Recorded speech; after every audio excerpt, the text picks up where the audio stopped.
भारत माता की जय वरून वादंग सुरू असताना प्रकाश आंबेडकरांनी मुख्यमंत्री देवेंद्र फडणवीसांना टोला लगावलाय।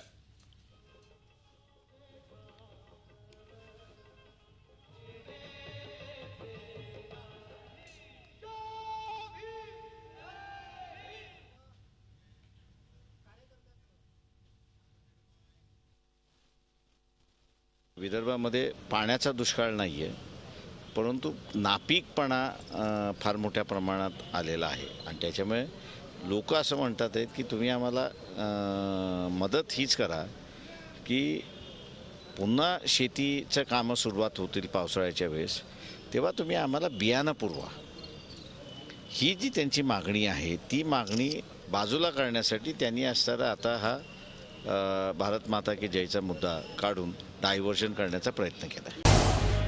झी 24 तास रहा एक पाऊल पुढे।